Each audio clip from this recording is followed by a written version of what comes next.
Welcome, another episode of UK's biggest debuts.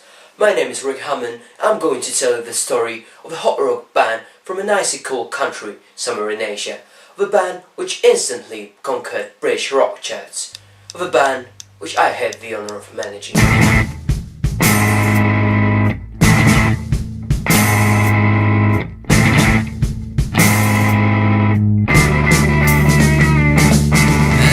The group in question has been called the Scheme of Total Destruction. Little is known about their early career, but undoubtedly the sole name of the band describes its history quite well. Suffice it to say that, as some claim, before recording the first album, all in all the sum of band ex-members amounted to about 100. The result of that gossip was their leader, Ioannes Drinkwell, being nicknamed as the greatest tyrant in the history of rock and roll except Sting. It is true that the only constant members were Johnny himself and the bassist, Zippy Zipmeister, Johnny's high school friend. But to give Johnny justice, it must be said that not all of the replacements were his faults.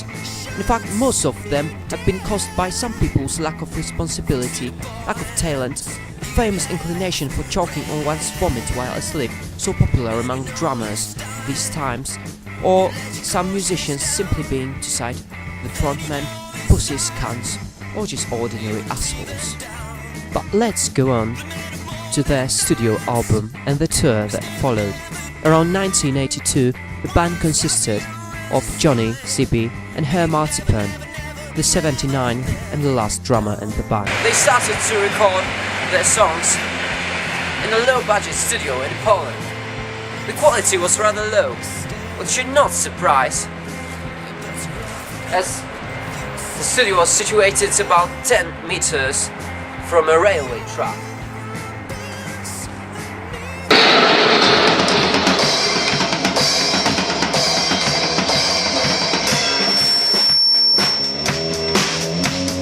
Anyway, they finally managed to record the album and went on a spontaneous tour around Europe. According to myth, having no money for petrol, they travelled on a tow line, pretending their tour bus had broken down.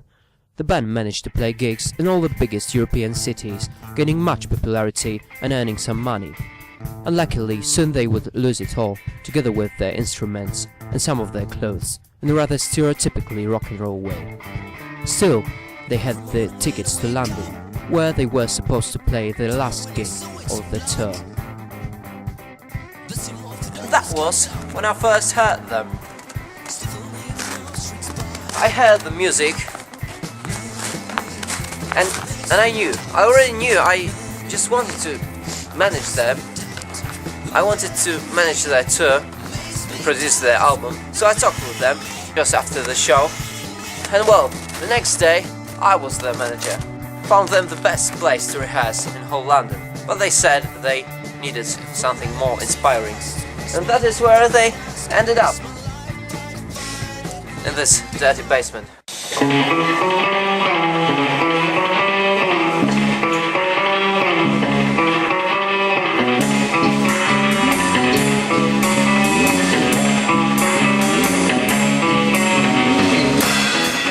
Soon the first single called Machine was ready, achieving 7th position in the official UK music chart, which was a huge success. According to the Rolling Stone, this funky song was a slap in David Byrne's face and set a new standard for rock and roll. With such a review from an authority like the Rolling Stone, the single considerably popularized the forthcoming album, which became a literal hit. The growing masses of fans demanded gigs, and soon the band was on their second tour, this time a more organized one around the British Isles.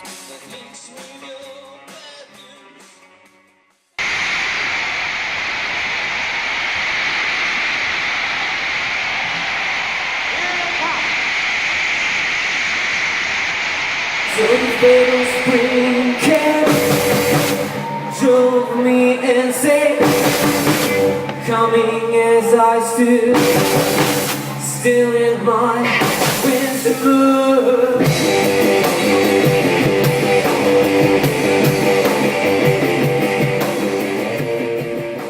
Their second tour was very successful. In 1994, the band played numerous gigs all around the United Kingdom, selling a huge amount of tickets and earning a lot of funds. Teenage girls were crazy about the group to such an extent that sometimes it was literally impossible to hear the music for the screams. To say the Rolling Stone, they were something one hasn't seen since the Beatles breakup, and exactly what the girls needed. Wild, loud, hairy and gloomy, nothing like the English college boys they used to know. The beast from the east. But there was the other side of the coin. Johnny's friends didn't approve of his relationship with one of the girls, which, as they claimed, had become much too serious. Zibby would say in an interview a few years later, "Of course we had reasons. She tried to influence our music and image, consumed almost all of his time, and she didn't sleep with us as often as with him." In spite of some quarrels, the three musicians were still great friends. The band's popularity was growing. Nobody anticipated the tragedy that was about to happen. In summer 1985, the band was making preparations to the third album. They worked in one of the best studios in Tokyo.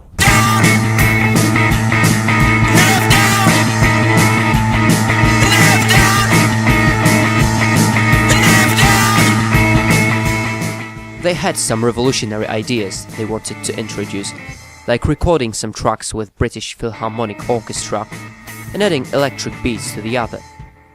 In short, if their third album had been released, it would have been just as good as third albums most often are, but it never had. Johnny was having a hard time these days. He just became a father. Also, he had an affair with some new girl he met on a gig. It seems he was going through a serious nervous breakdown. There are many versions of Johnny's mysterious accident. One of them tells that one night after a row with his girlfriend, he spontaneously decided to commit suicide. He wanted to overdose drugs, and then, to be on the safe side, to shoot a bullet in his head. Well, one thing is sure, whatever he was trying to do, it didn't work out. Eventually, the bullet hit his hand, and the drugs destroyed the part of the nervous system responsible for speech.